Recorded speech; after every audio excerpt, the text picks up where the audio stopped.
croix, Sarah et la promesse. On sait que moi j'appelle l'évangile éternel. On sait que moi j'appelle l'évangile de la grâce. Dans l'évangile éternel, il est la loi et le témoignage.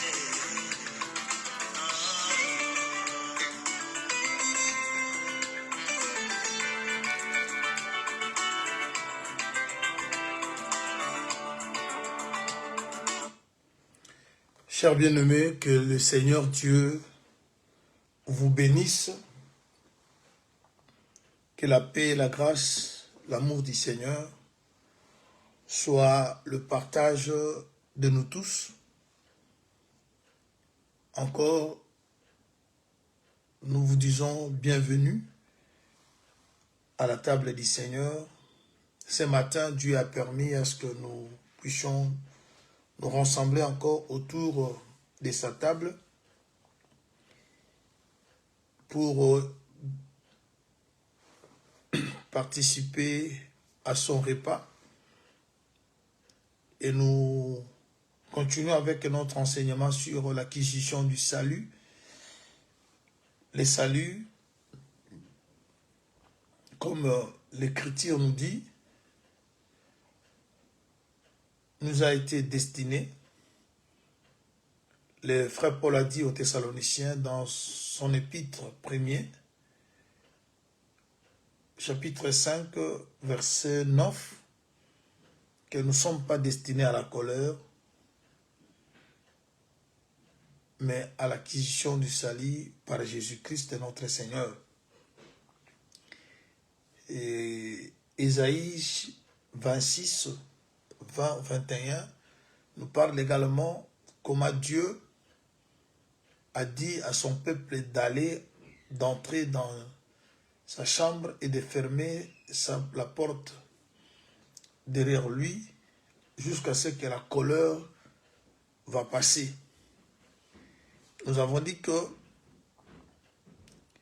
c'est une écriture prophétique, mais chaque écriture prophétique a aussi un aspect évangélique, un aspect doctrinal, pourquoi pas un aspect de la révélation, parce que l'écriture, selon le frère Paul à Timothée, toute écriture est inspirée, utile pour corriger, convaincre, instruire, ainsi de suite.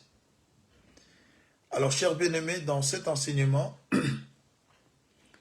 le Seigneur nous fait savoir que nous sommes appelés à vivre une vie heureuse. Le Seigneur aime te voir réussir, progresser, travailler, avancer, te marier, avoir des enfants, vivre une vie paisible avant que nous quittions ce monde. Il y a des promesses qui ne peuvent s'accomplir que sur cette terre. Une fois quitté la terre, oublions ces promesses. Le mariage n'aura pas lieu au ciel. Avoir des enfants au ciel, ça ne se fera pas. Acheter, construire au ciel, il faut oublier. C'est sur la terre qu'il y a des promesses, d'autres promesses qui ne peuvent que s'accomplir. Alors, dans le salut que Dieu accorde à son peuple, il y a tout. Il y a la consolation, il y a la restauration, il y a tout ce que fait que l'homme soit heureux. Alors, nous avons déjà parlé de beaucoup de choses. Nous sommes en train d'expliquer que le salut a 3 dimensions. Il y a le salut accordé, il y a le salut conservé, puis il y a le salut accompli. Et c'est comme ça que nous allons devoir marcher dans cet enseignement. Et nous sommes dans la phase où nous expliquons le salut accordé. Et nous avons dit qu'avant que le salut soit accordé, le salut était d'abord promis. Et nous avons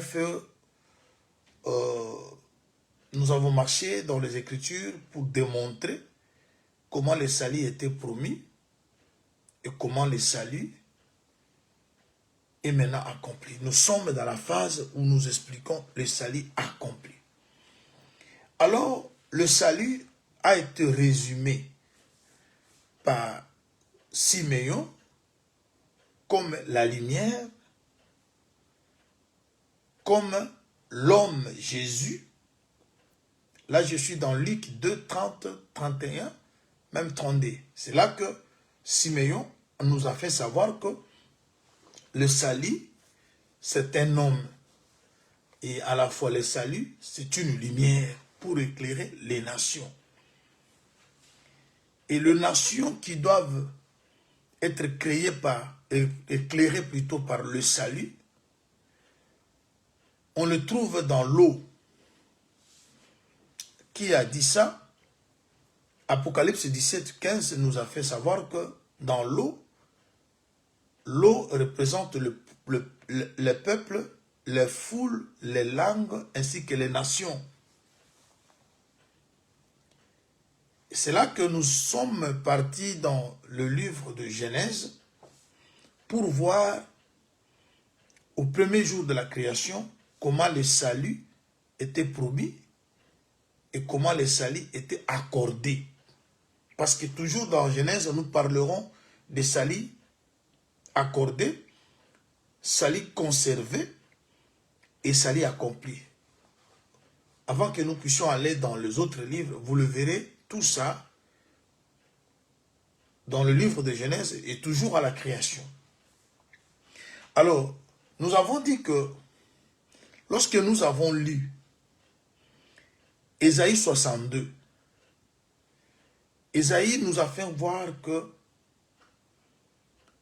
le salut était promis à Jérusalem, à Sion, et ainsi qu'à une épouse. Là, je suis dans Ésaïe 62, du 1er au 4e verset. C'est là que nous avons compris que le Seigneur a dit, pour l'amour qu'il a pour Jérusalem, il ne va pas se taire. Il ne va pas non plus se reposer. Nous avons compris que si Dieu ne s'est pas tu, il cherchait comment que le salut soit accordé à Jérusalem, qui parle que de son peuple. Alors si Dieu ne s'est pas tu, il parlait comment? Nous avons vu qu'Hébreu a dit au chapitre 1er que Dieu a parlé à nos pères à plusieurs manières, à plusieurs reprises par des prophètes. C'est-à-dire Dieu depuis toujours, il était en train de parler parce qu'au commencement était la parole était avec Dieu, la parole est Dieu. C'est-à-dire Dieu parlait toujours. Mais il parlait parce qu'il voulait sauver, parce que le salut, la délivrance est cachée dans le parler de Dieu. Voilà pourquoi dans le livre des psaumes 107, on dit, dans leur détresse, ils crièrent à l'Éternel, vous voyez, et l'Éternel leur envoya sa parole, et la parole guérit. C'est-à-dire, Dieu a mis tout dans sa parole. La délivrance, l'épanouissement, le progrès, le succès, la réussite, la délivrance, tout ce que l'homme cherche auprès du Seigneur, Dieu l'a mis dans la parole. Et quand on reçoit la parole, on reçoit tout ce qu'on peut espérer recevoir de Dieu. Alors, au temps premier, Dieu parlait par des prophètes à nos pères. Parce que Dieu ne s'était pas tu comme Ésaïe l'a dit. Mais maintenant, il nous parle par le Fils. C'est là que nous sommes rentrés au premier jour de la création. On dit que l'Esprit de Dieu mouvait au-dessus des eaux.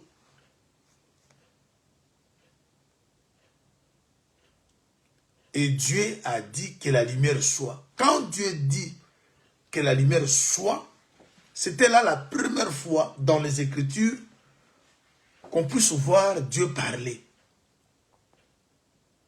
Il parlait, mais c'était un mystère. Parce que, avant la création visible, il y a eu la création invisible.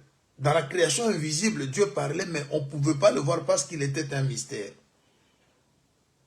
Maintenant, quand Dieu parle que la lumière soit et la lumière fut, nous avons vu deux temps. Le temps où il a parlé, c'est tout le temps où Dieu annonçait la venue de la lumière par les prophètes. Parce que les prophètes ont annoncé la venue de la lumière. Car cette lumière est bel et bien Jésus-Christ. Et lorsque la Bible, les Écritures confirment que la lumière fut, c'est-à-dire on est dans l'accomplissement de la promesse faite de la venue de la lumière. C'est ainsi que, rien que par cette Écriture, on voit déjà deux temps se dessiner. Il y a le temps de la promesse, il y a le temps de l'accomplissement. Alors, la lumière qui s'est manifestée, vous avez vu comment cette lumière nous a, les Écritures nous ont démontré que c'était bien Jésus. Mais Jésus, il vient pour nous révéler le Dieu invisible. Comme le frère Jean l'a dit dans 1 Jean, je pense, chapitre 5, verset 20. Le Fils de l'homme est venu, Fils de Dieu. Il nous a donné l'intelligence de connaître le véritable. Et nous sommes dans le véritable, vous voyez, en son Fils Jésus-Christ. Alors, tout ça, ce sont des choses que nous avons déjà dites dans les vidéos précédentes. D'ailleurs, je vous signale déjà que dans notre chaîne YouTube, il y a déjà le contenu. On a déjà mis quelques vidéos. Les vidéos précédentes de cet enseignement sont dans notre chaîne YouTube. Je crois que je vous avais déjà parlé de cette chaîne parce que nous cherchons toujours comment conserver le message parce qu'on a perdu tout ce que Dieu avait donné comme provision. Facebook a tout effacé. Mais on a résolu d'avoir aussi à côté une chaîne YouTube. Alors si vous allez vous abonner, je crois qu'il y a du contenu là-bas. Voilà, simplement vous écrivez Church of Saints in England, Newcastle, je crois que vous allez trouver la chaîne et vous verrez qu'il y a des vidéos. Alors, la fois dernière, pour ne pas nous répéter beaucoup, on était en train d'expliquer qu'est-ce qui s'est passé pour que la terre soit informe et vide. Parce que lorsque Genèse parle au premier verset du chapitre 1, on ne mentionne pas le problème concernant la terre être informe et vide. Dieu créa le cieux et la terre. Ça, c'est le premier verset du chapitre 1 de Genèse. Mais lorsqu'on arrive au verset 2, on nous parle que la terre était informe et vide. Et l'eau qui couvrait la terre était ténébreuse. Et l'Esprit de Dieu mouvait au-dessus de cette eau. Alors, nous étions en train d'expliquer que la terre a été créée avec sa forme. Et la terre n'a pas été vide. Mais quelque chose s'est passé pour que la terre devienne informe et vide. Pour que Dieu désire maintenant la venue de la lumière pour la restauration. On ne peut restaurer que ce qui a perdu sa première forme. On parle de la restauration, on parle du rétablissement, qui est à la chose qui a été détruite, qu'on veut maintenant la reconstruire.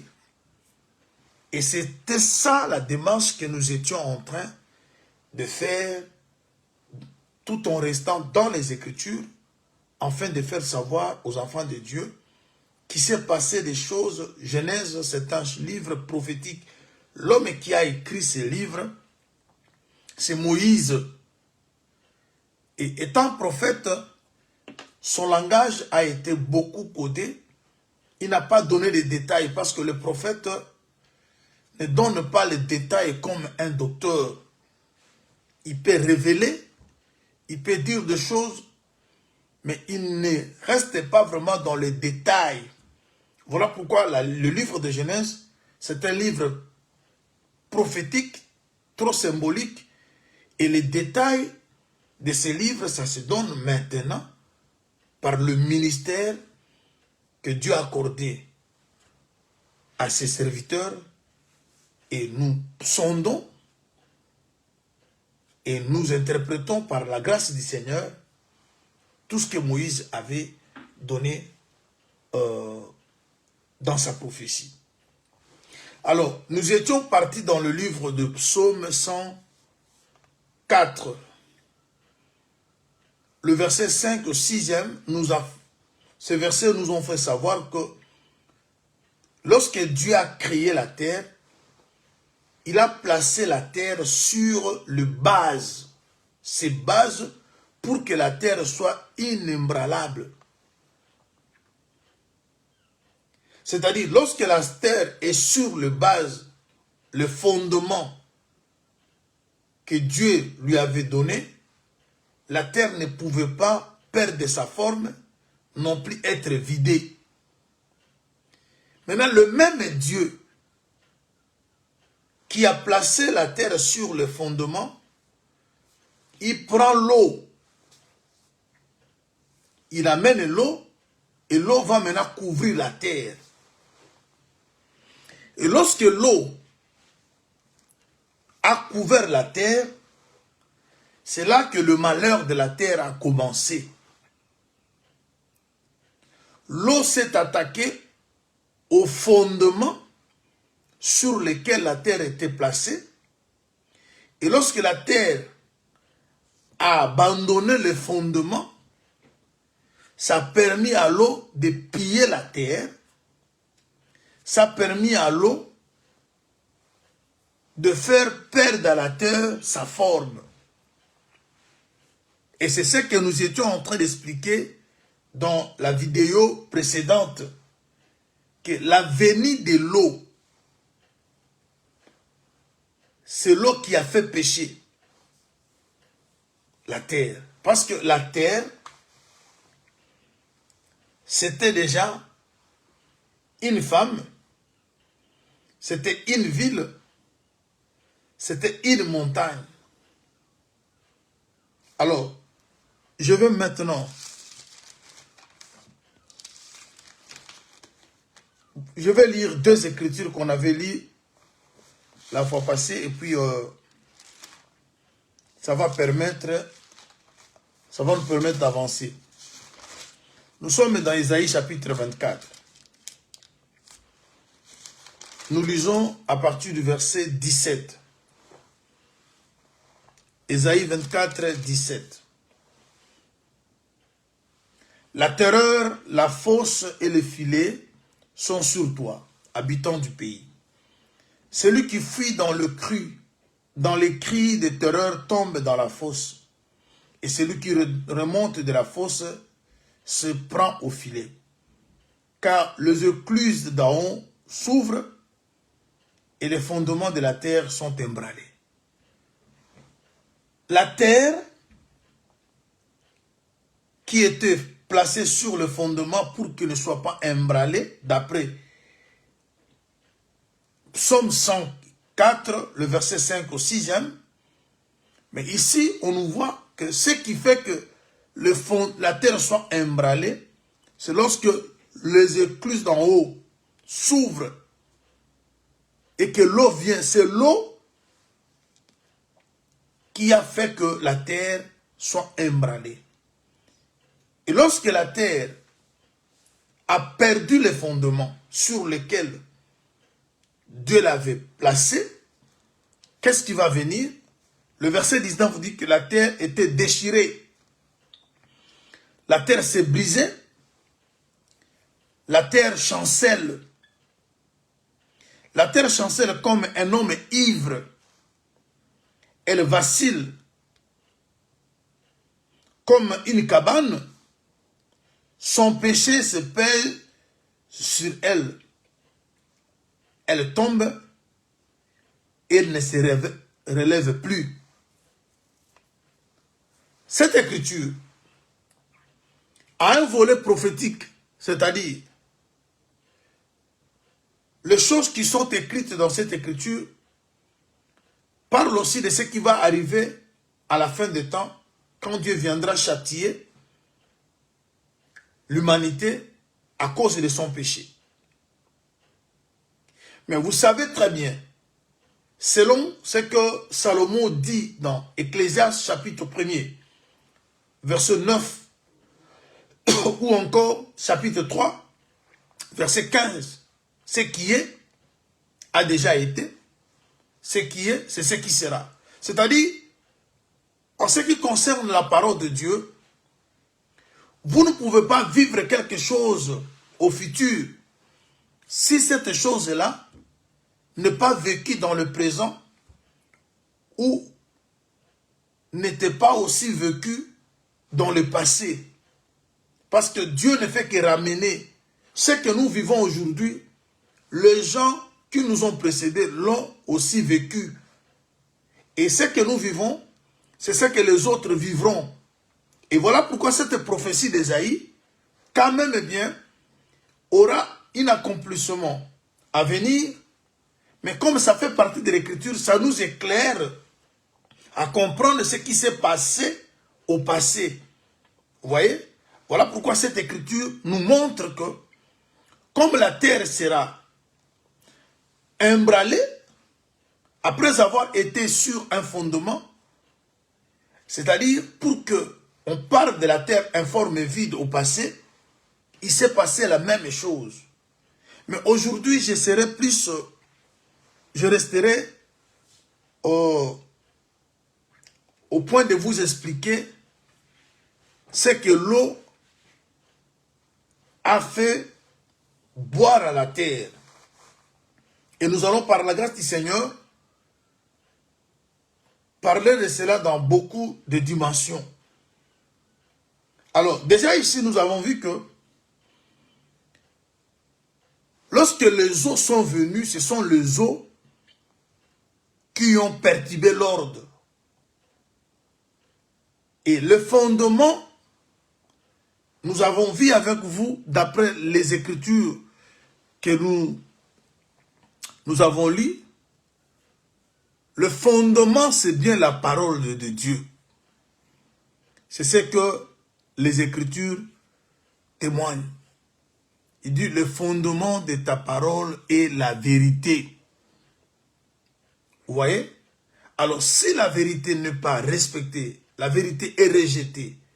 Si la parole de Dieu, là je suis dans Psaume 119, le verset 160, où on explique que le fondement c'est la vérité, le fondement c'est la parole.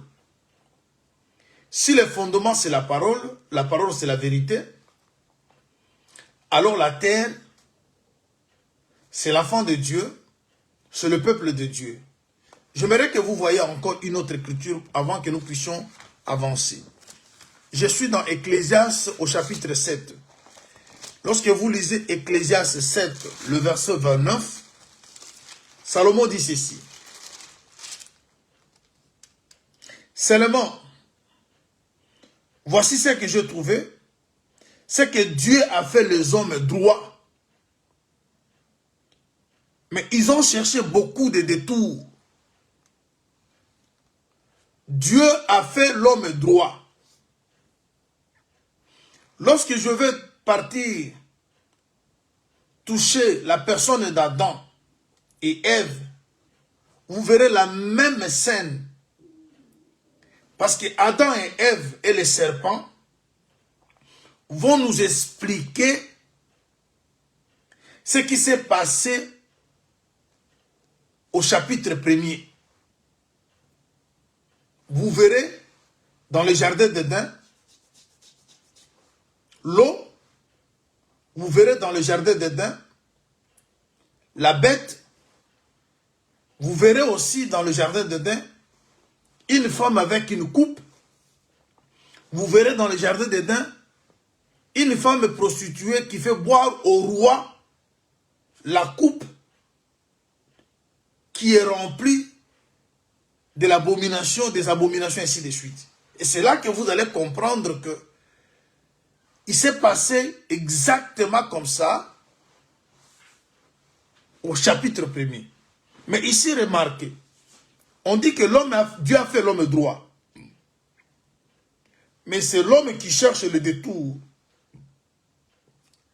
Être fait droit et ensuite chercher le détour veut dire quoi?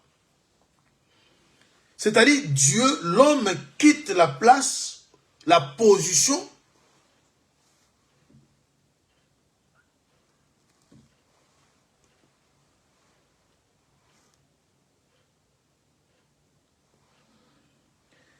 J'aimerais que vous voyez encore quelque part. Je prends le livre des Juges. Je suis au chapitre 5 des Juges. Ça va aussi éclairer.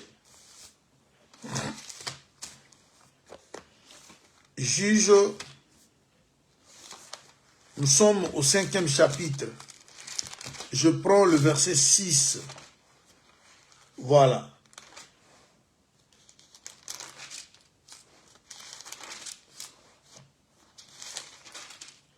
Nous sommes dans le chapitre 5e, le verset 6.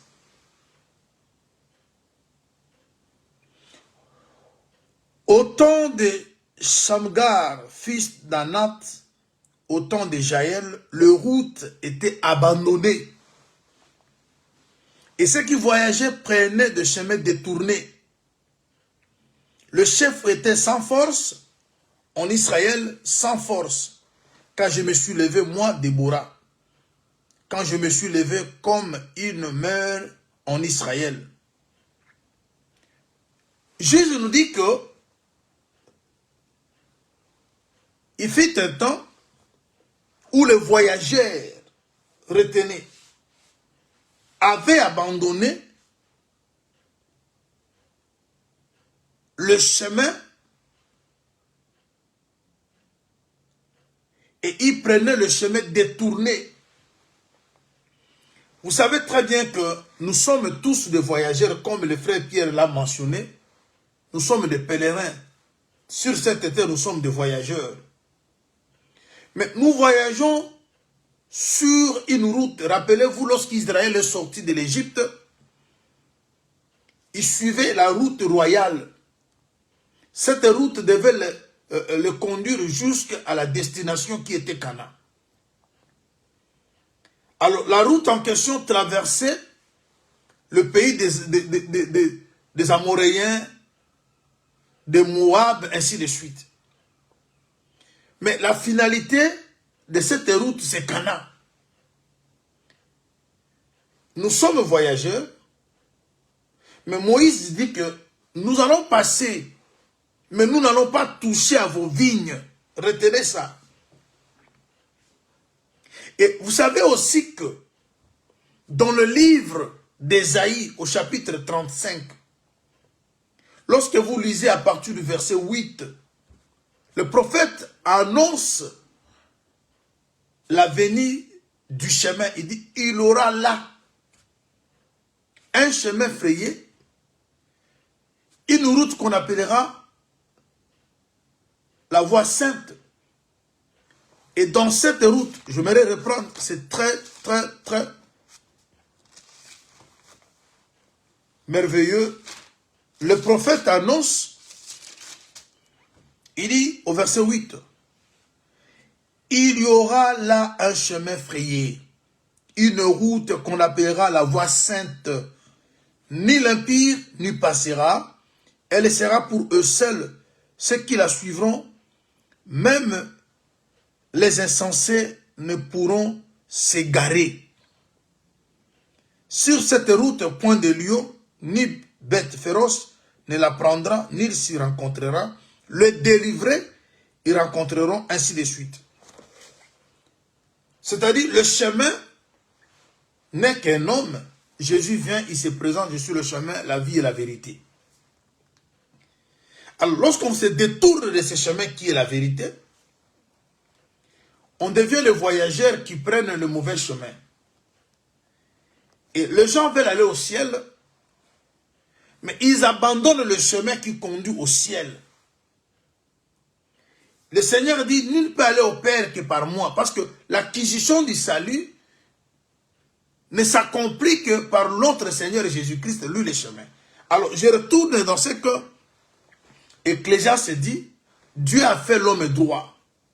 Autrement, Dieu a fait la terre correcte.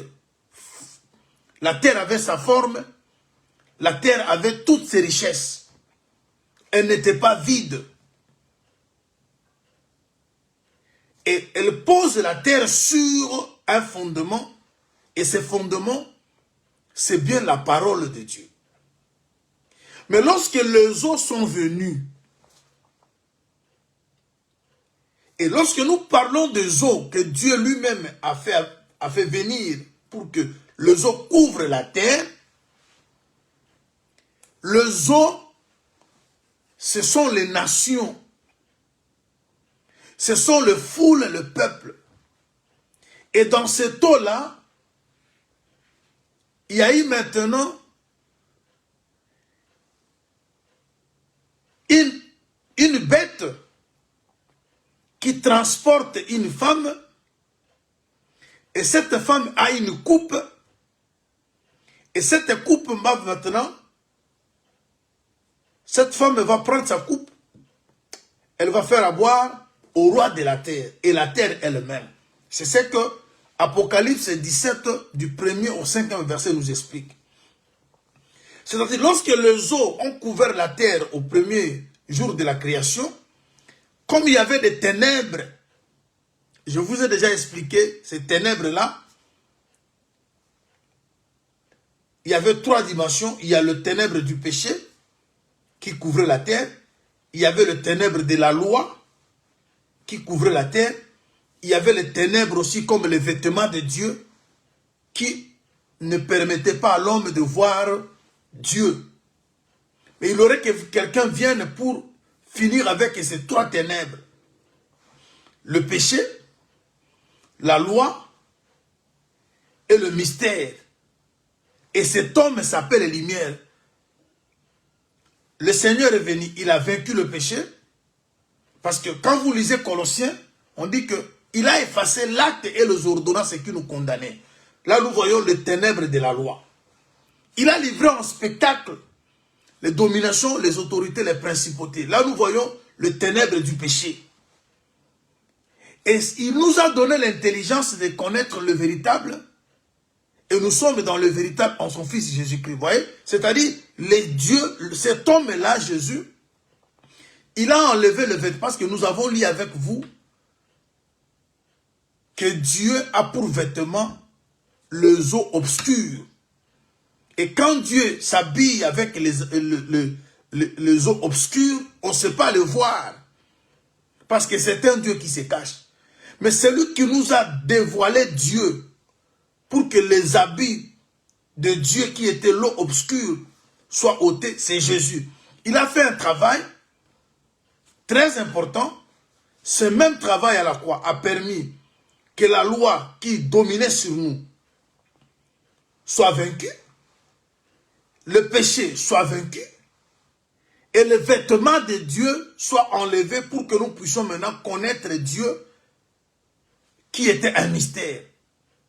Alors, ces 3 dimensions des ténèbres étaient dans l'eau. Il y avait une épaisseur comme ça, mais la terre était en bas. Entre le ciel et la terre, Dieu a placé ces trois ténèbres. Et ces trois ténèbres étaient dans le corps de l'eau. L'eau ténébreuse était l'image du péché. L'eau ténébreuse était l'image de la loi. L'eau ténébreuse était le vêtement de Dieu. Alors maintenant, cette eau maintenant a renversé, comme dans cette eau-là, il y avait des prédicateurs, il y avait des voleurs, ils ont fait boire maintenant à la terre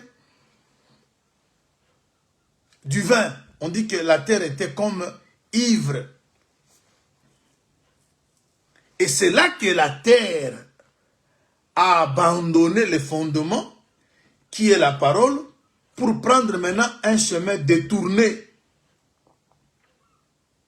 Et ce chemin détourné a fait que la terre puisse perdre sa forme. Comme nous avons vu, Isaïe a dit, la terre était déchirée, la terre a été pillée. Mais je voudrais que nous prenions encore une autre écriture avant que nous puissions vous dire ce que le vin a fait à la terre. Je suis dans Jérémie. Jérémie chapitre 4. Chers bien-aimés, nous qui avons toujours pensé que Dieu ne nous aime pas, mais nous oublions que c'est nous qui avons d'abord quitté Dieu en s'éloignant de sa parole. Je suis dans Jérémie au chapitre 4.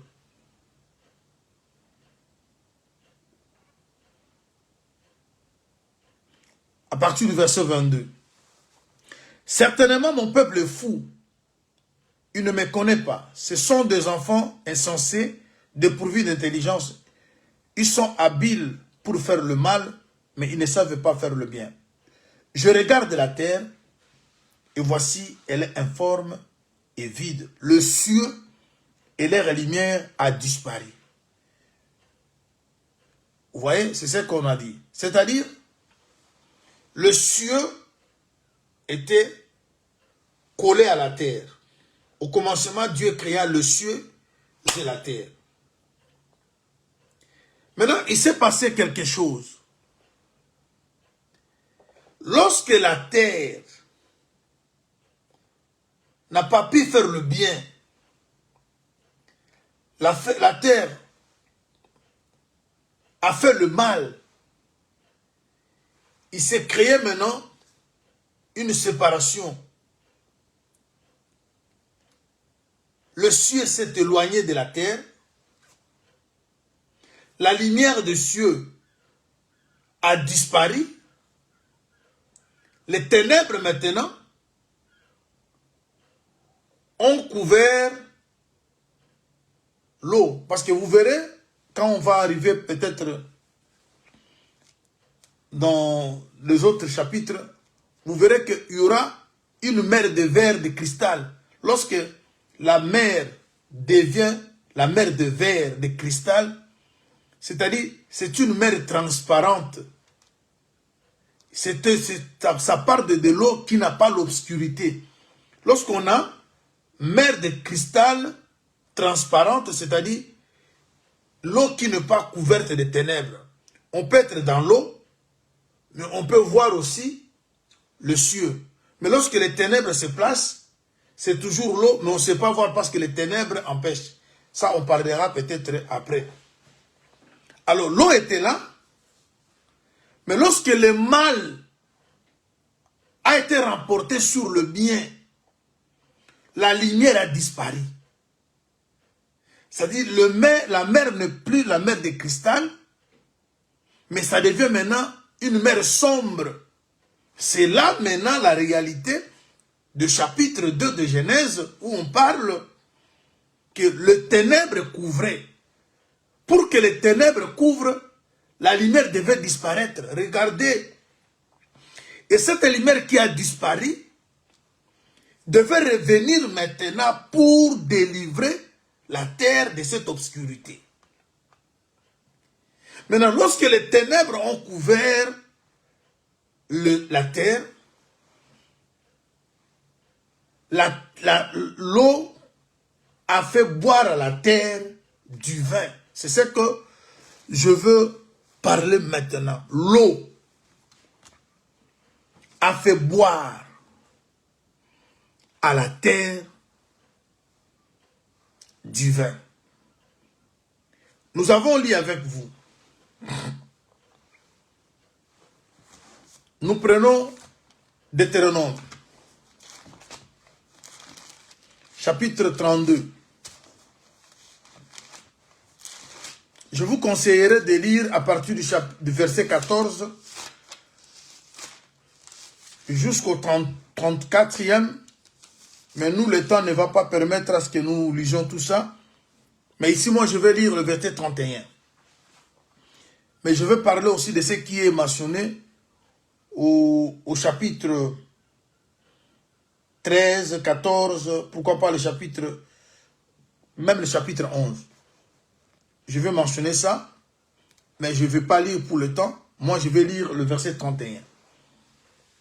Mais lorsque vous allez lire à la maison, vous allez comprendre comment il y a eu chaîne d'idées. Au verset 31, le prophète va dire, « Car leur rocher n'est pas comme notre rocher. Nos ennemis en sont juges. Mais leur vigne n'est pas comme notre... Leur vigne est du plan de Sodome et du territoire de Gomorrhe. Leurs raisins sont des raisins empoisonnés. Leurs grappes sont amères. Leur vin, c'est le vin de serpent. C'est le poison cruel des aspics. Cela n'est-il pas caché près de moi? C'est dans mes trésors. Lorsque vous commencez au verset 12, on nous fait savoir que Dieu était le seul à délivrer Israël. Il a donné à Israël à manger. Il lui a fait boire du vin, de l'eau, du miel, de l'huile. Mais tout ça sortait du rocher qui accompagnait Israël. Subitement, Israël abandonne le rocher de son salut. C'est-à-dire, lorsque Israël était conduit par Dieu, il y avait un rocher qui accompagnait Israël. Mais n'oubliez pas qu'Israël, c'est aussi la terre. La terre, c'est aussi toi, c'est aussi moi. Quand Dieu marche avec toi, ta vie doit dépendre de ce Dieu. Dieu n'est pas limité. Il n'y a rien qui peut être impossible à Dieu. Rien n'est impossible à Dieu. Dieu donne solution à tous nos problèmes. Je crois que Moïse l'a bien énuméré. En lisant le verset 12 de ce chapitre 32 de Deutéronome, vous verrez que quand Dieu te conduit, il te prend en charge. Si tu as besoin de l'huile, le rocher donne l'huile. Si tu as besoin du vin, le rocher donne. Vous n'avez pas à aller chercher ailleurs. Parce que Dieu seul suffit pour te faire du bien. Il a fait du bien à Israël. Mais Israël abandonne le rocher de son salut. C'est ainsi que Moïse parle qu'il y avait l'autre rocher qui n'est pas notre rocher. Mais ce rocher est différent au rocher qui est le Seigneur. Même nos ennemis le savent. Le Dieu que vous minimisez, le monde des ténèbres savent la puissance de ces dieux. Les sorciers, les charlatans, les magiciens, tous ces devins que vous partez consulter, ils savent qu'ils ne peuvent pas résister devant le Créateur des esprits. Mais lorsqu'on se retrouve dans un petit souci, on voit comme si Dieu est incapable. On va courir derrière le charlatan. pensant que la solution peut venir d'eux. Mais on dit que même leur vigne est un plan du Sodome. Vous savez, ce qui s'est passé en Sodome et Gomorrhe, lorsque Lot est parti à Sodome, Sodome, en voyant ça, ça paraissait, c'était une plaine. C'était beau à voir, c'était beau de vivre. Mais qu'est-ce qui s'est passé par après? La Bible dit, tel chemin paraît droit devant toi, mais son issue, c'est le séjour des morts. Il y a beaucoup de choses, lorsque ça commence, ça vous donne l'apparence d'être bien. Mais lorsque vous vous jetez dedans, et même de mariage, bien-aimé, quand vous voulez faire quelque chose, bien-aimé, ne vous amusez pas. En faisant tout dans la vie, il faut chercher, savoir la volonté de Dieu. Que ce soit dans les affaires, que ce soit dans les mariages. Parce que lorsque vous êtes dedans, il y a des choses que vous allez découvrir et ça va peut-être vous couper le souffle. Alors, lorsque l'autre a vu la plaine,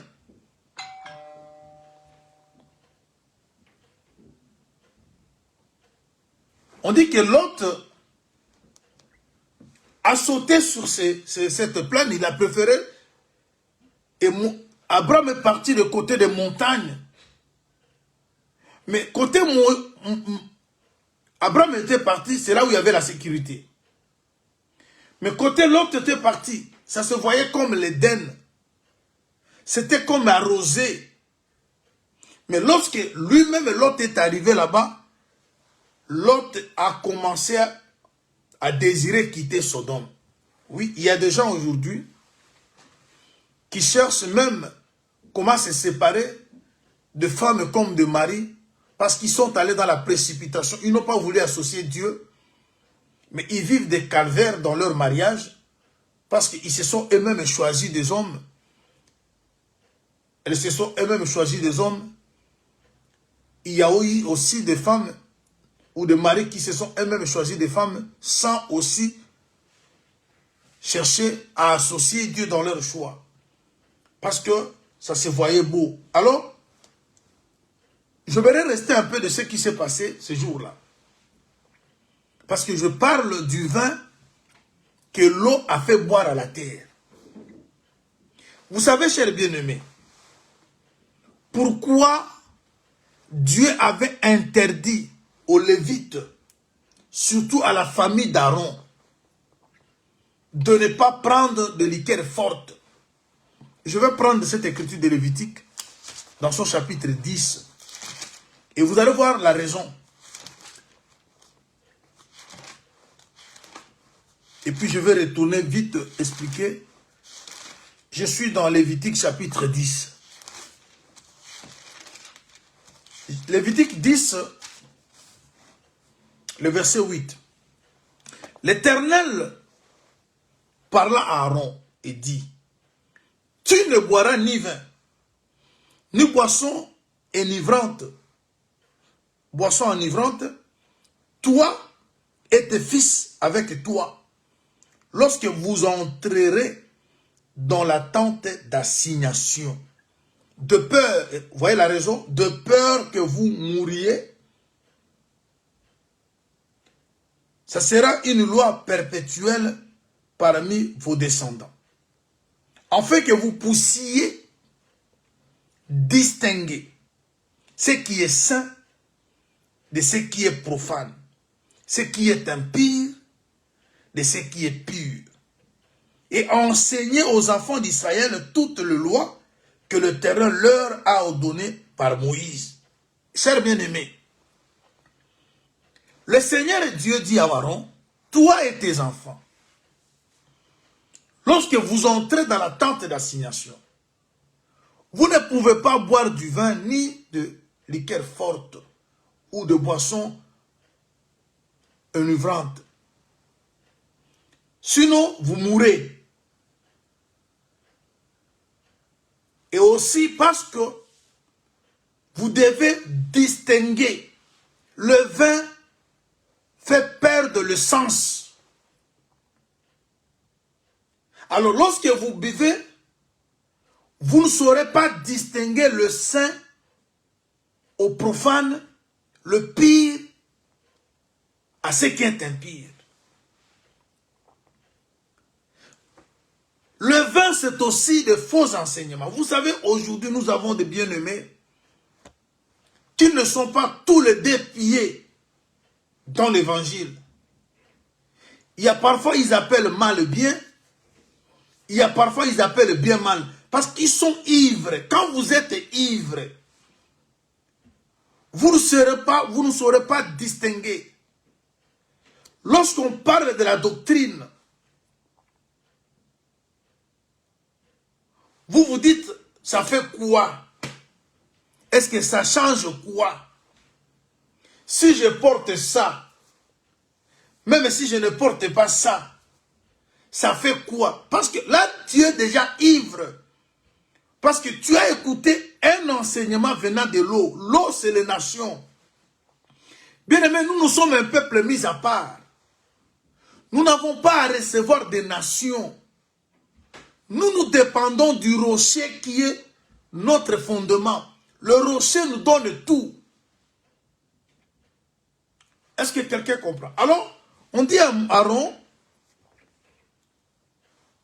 parce que la tente Aaron aujourd'hui, c'est le Seigneur.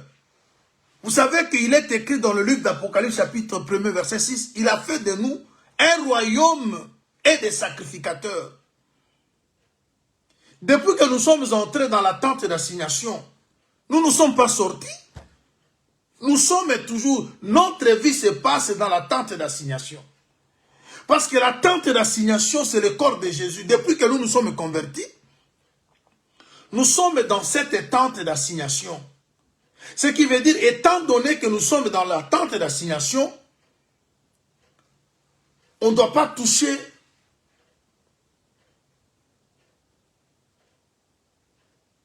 au vin, parce que nous devons être capables de faire la part des choses. Alors maintenant, lorsque l'eau sont venues, les eaux sont venues, la terre devient ivre parce que la terre a bu. La terre commence à chanceler parce que la terre a bu. Et la terre n'a pas bu venant du rocher, mais il a bu du rocher de l'autre. Il a bu maintenant, comme Deutéronome l'a expliqué. J'aime ça. Deutéronome a dit clairement.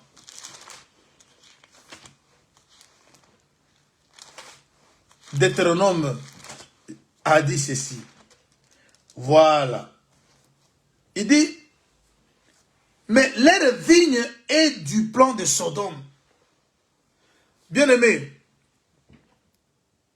n'avez-vous pas lu que le Seigneur a dit, ils viendront de faux Christ. Faux Christ veut dire qui? Veut dire quoi? Faux Christ veut dire faux oin. Parce que Christ veut dire oin. Mais lorsqu'on parle de faux Christ, on parle de faux oin. Lorsqu'on parle de faux oin, on parle de fausses onctions. Il y a des onctions que vous voyez qui ne sont pas l'onction véritable. C'est-à-dire, le diable aussi a un vin. Mais le vin du diable, c'est le vin de Sodome.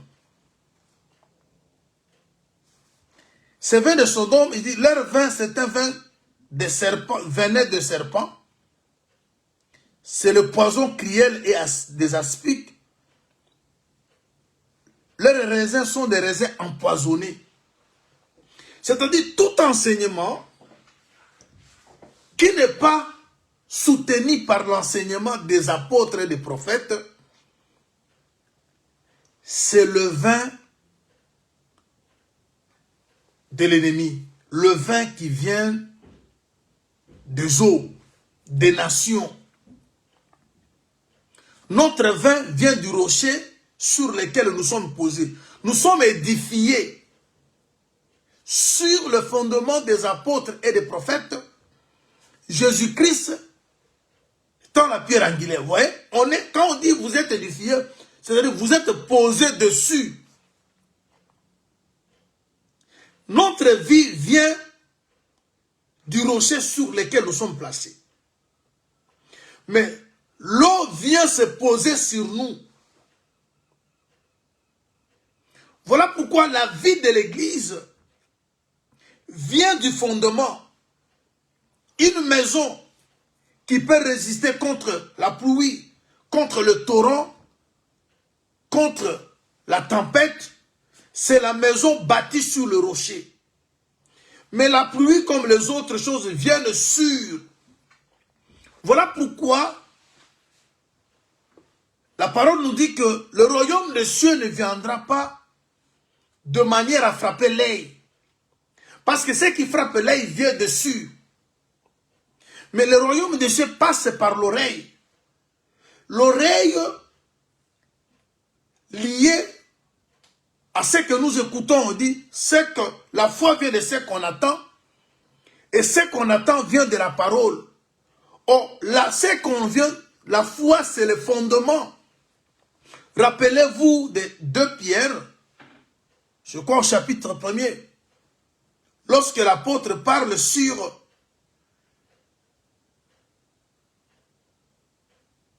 les efforts que nous devons fournir, il dit, faites tous vos efforts à joindre à votre foi. C'est-à-dire la foi, c'est la base.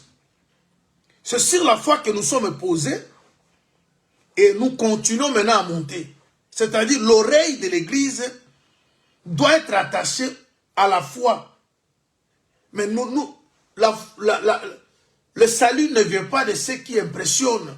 Alors l'eau est venue, s'est posée sur la terre. Mais cependant, la terre était déjà posée sur le roc, sur le fondement.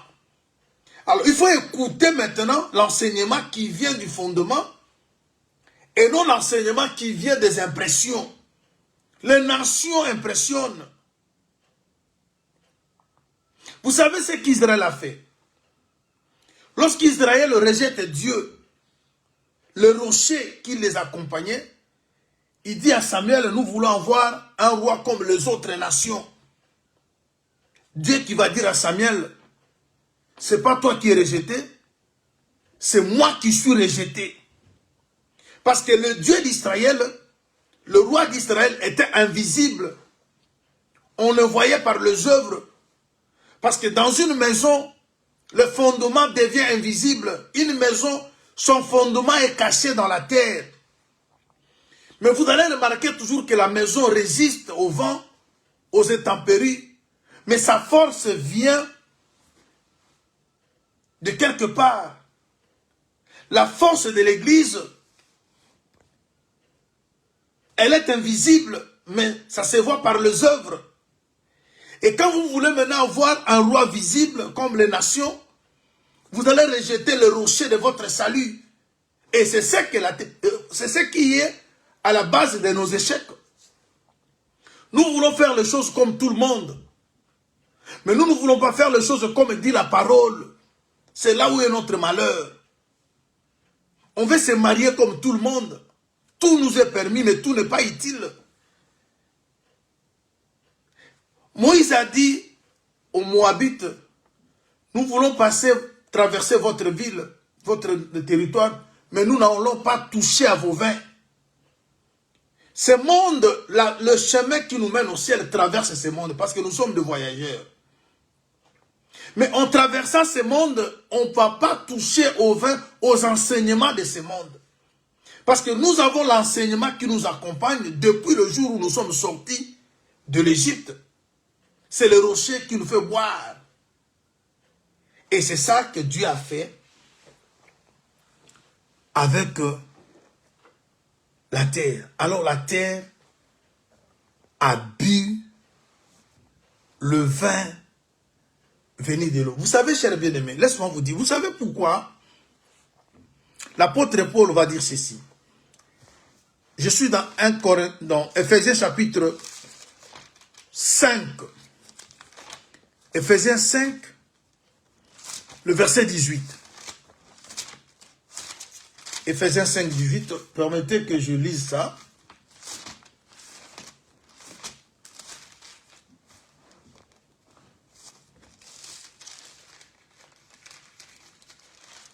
Lorsqu'on dit que non, les saints prient, nos sœurs doivent prier la tête voilée. Et quelqu'un va vous dire que non, vous êtes vraiment, vous êtes resté seul avec ces pratiques-là. Le monde évolue, le monde peut évoluer comme vous voulez, mais non, notre enseignement reste le même. Les choses là que vous négligez, parce que vous voulez être comme les nations, où les hommes prient, ils chantent à l'église avec les casquettes, avec des bonnets, avec tout ça, des mounières, ils font des clips, ils chantent à l'honneur de Dieu, mais vous voyez les gens, les hommes, les têtes voilées avec des chapeaux, parce qu'ils ont bu et ils ne savent pas distinguer le profane aux choses saintes. Ils ont bu quoi? Ils ont bu l'enseignement du monde. Regarde, je suis dans Éphésiens chapitre 5, le verset 18. Ne vous enivrez pas de vin, c'est de la débauche. Soyez au contraire remplis de l'esprit. Ici, nous avons deux vins. Il y a le vin qui est esprit, que le rocher donne. Il y a le vin qui est l'enseignement du monde, qui enivre aussi.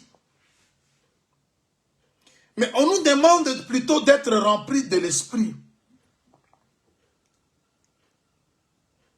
Mais de ne pas nous enivrer du vin. C'est-à-dire, nous sommes dans un monde où le rocher donne son vin, où le monde aussi donne son vin. Regarde ce qui se passe en Babylone. Je suis au chapitre 1er de Daniel, le verset 8, je pense. On propose à Daniel et à ses compagnons de manger la nourriture qui venait de la table du roi, ainsi que son vin. Qu'est-ce que Daniel a dit? Sachant que ce qui vient de la table du roi va souiller. Écoute frère, écoute mon bien-aimé, regarde ce qu'a été la réponse de Daniel. Je suis dans Daniel chapitre 1er.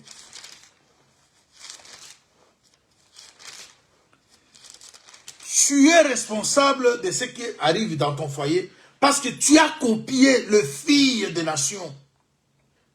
Tu as vu comment les autres filles répondent à leur mari, ne savent pas respecter leur mari.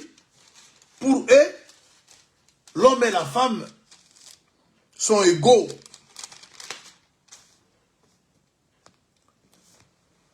Je suis dans Daniel 1, 8.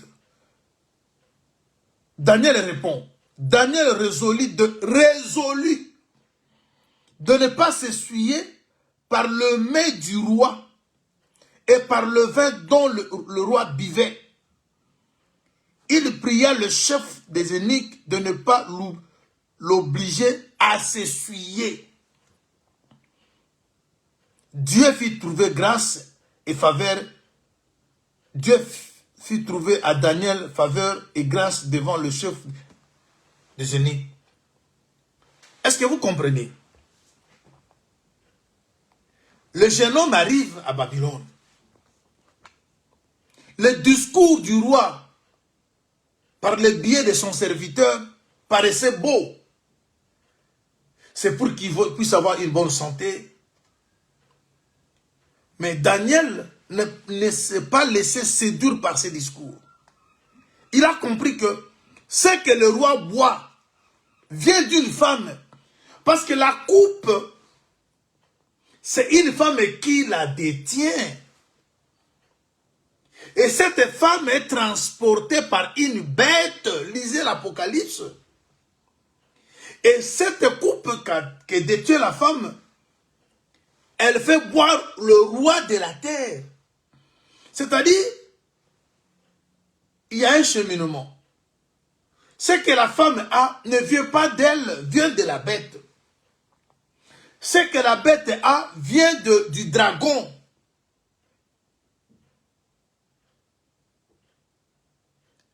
Et si je bois ce que le roi boit, je vais me déconnecter avec mon Dieu. Si je mange ce qui vient de la table du roi, vous savez que la table, c'est l'enseignement. Il est écrit que votre table soit un piège, c'est-à-dire la table, la loi que Dieu a donnée à Israël, c'était aussi une table. Parce que la parole de Dieu, c'est la nourriture. Et le faux enseignement, c'est aussi une nourriture. C'est ainsi que Daniel, vivant en Babylone, il n'a pas voulu s'essuyer. Combien de gens se sont souillés? Aujourd'hui, nous nous lamentons que Dieu nous a abandonnés. Dieu ne nous aime pas. Les choses ne tournent pas. La famille est déchirée. Vous voyez ici que la terre, pour qu'elle soit déchirée, perde sa forme. C'est parce que la terre a bu du vin qui venait de la terre, des eaux. Et les eaux, ce sont les nations. Vous vivez en Europe? Oui. Vous vivez au Canada, aux États-Unis, en Australie, c'est bien. Et tout ce que vous faites, tout ce que vos familles ou nos familles font, et nous le faisons parce que nous sommes en Europe, ou nous le faisons parce que cela est la parole de Dieu. Quand vous trouvez une femme, à cause de tout ce qu'on lui donne comme l'argent de facilité en Europe, il dit, j'irai où avec l'homme? Déjà ici, on me paye tout. L'homme va faire quoi dans ma vie? Il va ajouter quoi? Mais vous renversez tout un enseignement. Vous vous opposez à un Dieu qui a dit, le désir de la femme se porteront vers son mari. Dieu n'était pas un fou pour qu'il permette que la femme dépende de l'homme. Tu peux être une présidente, une directrice, quelque part. Mais quand on est dans le couple, l'homme a toujours été la tête. Et si vous renversez ça, c'est ça la cause de tout ce que vous vivez. Si vous respectez les hommes dehors, au travail, à l'église, mais si vous ne respectez pas l'homme qui est votre époux, vous êtes une aventurière. Parce que le chef de la femme, ce n'est pas le pasteur. Le chef de la femme, c'est son mari.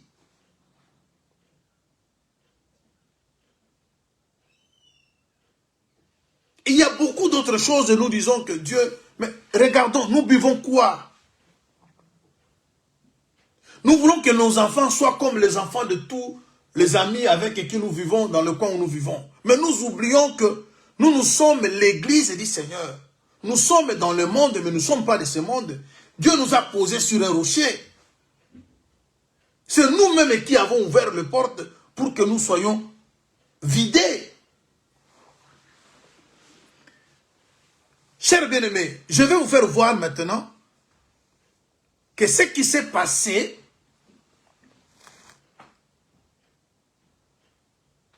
en Éden, c'était la même chose. Vous savez qu'Adam,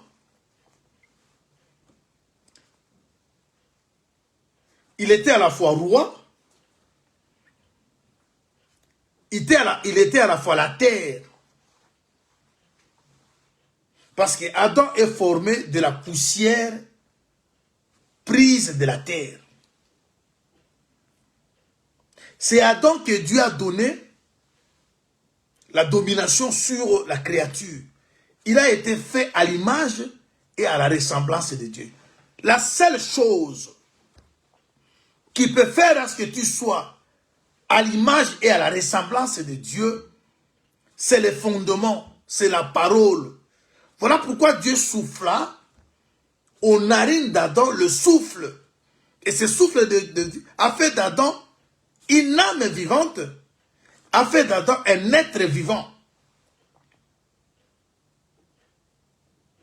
Dieu a fait Adam droit. Il lui a donné le commandement du jardin, l'autorité, la suprématie sur les créatures existantes. Mais je vais vous faire voir quand est-ce que l'eau est venue. Parce que le serpent qui est venu là, il n'est pas venu seul parce que c'était lui le serpent, aussi l'animal quatrième que Daniel a vu. Parce que quand vous lisez Daniel chapitre 7, on nous parle des animaux qui sortent des eaux. On parle du lion comme le premier animal. On parle de l'ours comme le deuxième. On parle de léopard comme le troisième. On parle du quatrième animal dont on ne cite pas le nom. Mais on va décrire cet animal. On parle des cornes. On parle des têtes. Et mais lorsque nous arrivons dans l'Apocalypse chapitre 12, on va nous parler du serpent ancien. Et on le fait voir qu'il avait 7 têtes et 10 cornes. Et ce serpent, il avait l'eau dans sa bouche. N'est-ce pas qu'il est écrit dans la prophétie d'Ésaïe, au chapitre, je pense, 59, si je ne me trompe pas.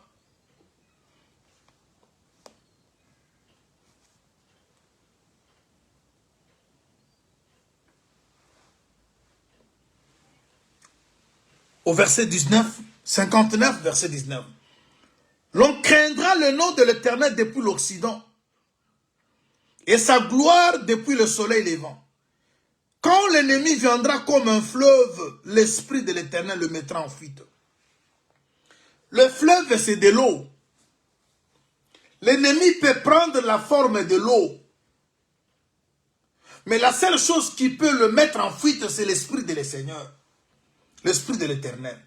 Mais l'esprit de l'Éternel n'est rien d'autre que l'enseignement. Jésus dira, il va dire dans Jean 6, 63, les paroles que je vous ai dites sont esprit et vie. Quand le diable est venu tenter Jésus, c'est par la parole que le diable s'est retiré. Mais si l'esprit de le Seigneur, qui est la parole de Dieu, qui est le fondement, est rejeté, alors l'eau fera tout ce qu'il veut dans ta vie. Alors, je vous amène en Éden, vous allez voir la même scène. Alors, le serpent que vous voyez là, il a 3 dimensions. Comme je vous ai parlé, l'eau ténébreuse, c'était le vêtement de Dieu. Dans ces ténèbres-là, on voit Dieu se cacher. Dans ces ténèbres-là, on voit Moïse. Dans ces ténèbres-là, on voit le péché. C'est de même aussi dans le serpent d'Éden, on voit 3 fonctions. Il y a le rôle de Dieu, il y a le rôle de Moïse, il y a le rôle du diable. Mais je vais vous parler du rôle du diable et de Moïse que le serpent a manifesté. Mais il devait sortir de l'eau parce que l'animal quatrième qu'on n'a pas donné le nom à Daniel, Apocalypse a dit que c'était le serpent ancien. Il n'existe pas un serpent ancien dans la Bible si ce n'est pas le serpent de Genèse 3. Ce qui veut dire que lorsque le serpent venait, le serpent n'est pas allé chez Adam. Le serpent devait donner la coupe à la femme. Ève était devenue aussi la prostituée qui devait prendre la coupe et donner à Adam, parce que Adam, c'est la terre qui était posée sur le fondement. Quel est le fondement? Dieu a fait Adam droit, à son image, à sa ressemblance. Dieu lui a donné la parole, dit, tu manges tout, mais tu ne manges pas ça. Mais Adam cherche les détours. Pour qu'Adam quitte le fondement posé par Dieu, il habille. Et qui lui a mené le vin? C'est la femme. Et d'où est venu le vin? C'est la bête. Et la bête est sortie de l'eau. Parce que vous êtes conscient que dans l'Éden, il y avait des bras, des fleuves. Il y avait un fleuve qui s'est divisé en 4 bras. Mais Ecclésiaste nous dit que les fleuves finissent leur course dans la mer. Il ne peut pas avoir un fleuve à l'Éden sans qu'il y ait mer. Ce qui veut dire qu'à l'Éden, il y avait de l'eau. Il y avait le monde. Et c'est de ce monde-là qu'est sorti le prédicateur serpent. Avec son vin. Il donne ce vin à la femme. Et la femme donne au roi Adam. La femme donne à la terre Adam. Et cela fait qu'Adam puisse perdre tout ce que Dieu lui avait donné. Afin qu'Adam devienne informe et vide. Pour que le Seigneur vienne maintenant restaurer Adam.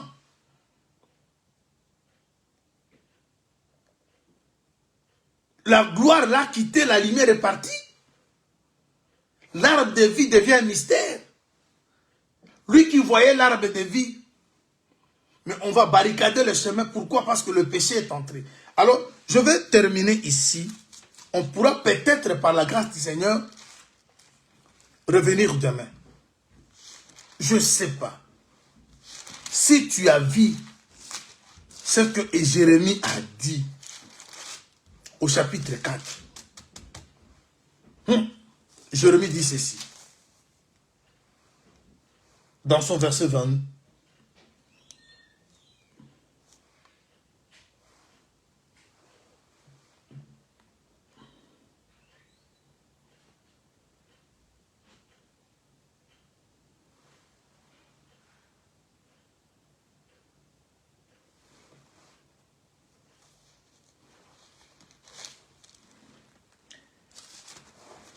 Jérémie, ou plutôt Ésaïe 24. Prenons Ésaïe 24. Et puis par là, on va s'arrêter.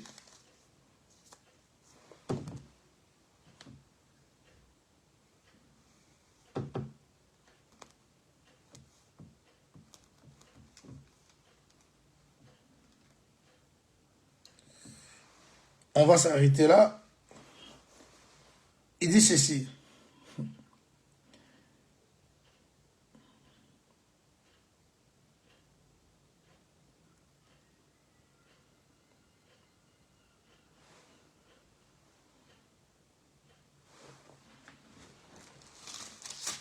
Voilà. Bien-aimés dans le Seigneur, nous sommes en train d'expliquer le salut accordé. On a besoin de ce salut. Il faut d'abord qu'il soit, avant qu'il soit conservé, le salut doit d'abord être accordé.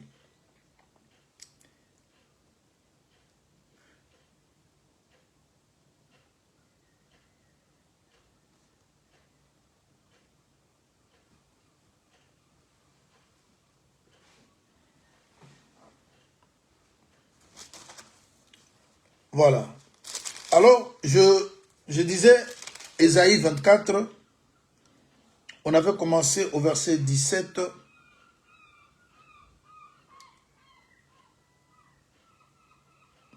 Verset 19, la terre est déchirée, la terre est brisée, la terre chancelle comme un homme ivre, elle vacille comme une cabane, son péché pèse sur lui et elle tombe et ne se relève plus. Vous savez, il y a dans l'Ecclésiaste, on dit, 2 valent mieux qu'un.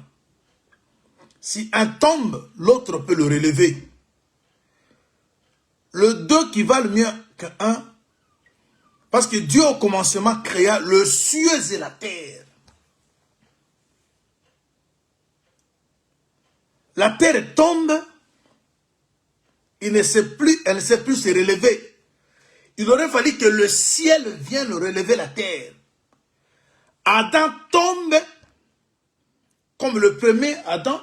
Il aurait fallu que le deuxième vienne le relever. C'est le Seigneur. Voilà pourquoi Dieu a désiré la venue de la lumière.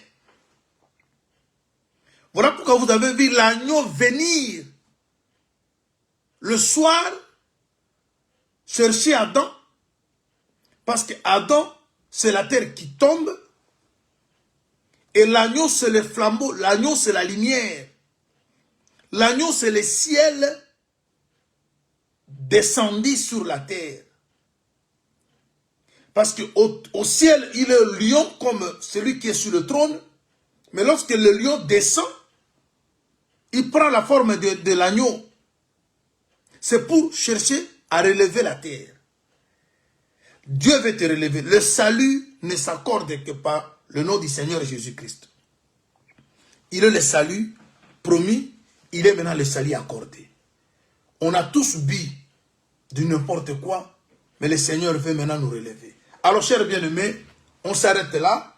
Comprenez que le Seigneur est bon. Il est là. Il ne t'a pas laissé. Certes, tu es tombé, mais le Seigneur revient pour te relever. Cette parole te parvient parce que Dieu veut te rétablir. Et par la grâce du Seigneur, demain on parlera on va commencer maintenant l'étape du salut conservé. Avant que le salut soit conservé, le salut doit d'abord être accordé. Vous avez vu maintenant comment les eaux ont fait boire à la terre. C'est pour cela, quand Jésus changea l'eau en vin, parce que l'eau parle aussi de la nature de la chair, la terre, des nations. Et le vin parle de l'esprit. Voilà, c'est le premier miracle que le Seigneur a fait. Changer l'eau en vin. Être eau, c'est avoir aussi la nature charnelle. Devenir vin, c'est devenir spirituel.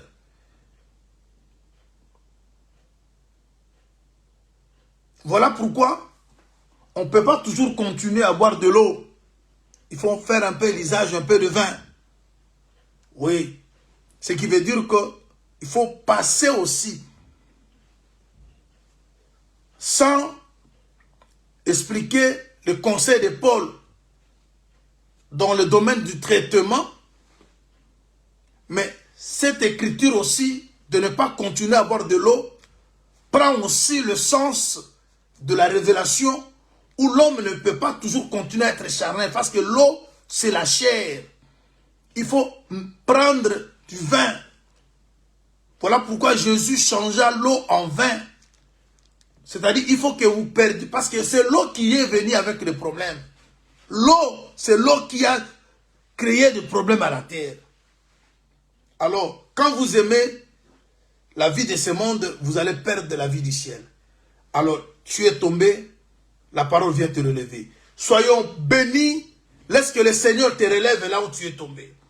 Laisse que le Seigneur t'aide à vomir tout ce que tu as bu de Babylone. Les choses qui t'ont causé du tort, que la grâce du Seigneur te soit accordée. Bien-aimés, soyez bénis au nom de Jésus. Le salut est accordé au nom de Jésus-Christ. Soyons relevés, parce qu'il est venu nous relever. C'est la lumière qui éclaire les nations. Il est venu rebâtir l'autel, le fondement qu'on avait perdu. Soyez bénis. Que la grâce du Seigneur soit sur vous. Que vos foyers soient régénérés, restaurés. Au nom de Jésus-Christ. Une excellente journée. Que la grâce et la paix du Seigneur vous accompagnent dans vos activités. Que cette parole guérisse l'âme et le corps. Que la vie soit présente dans vos vies, dans vos foyers. Au nom de Jésus-Christ. Soyez bénis.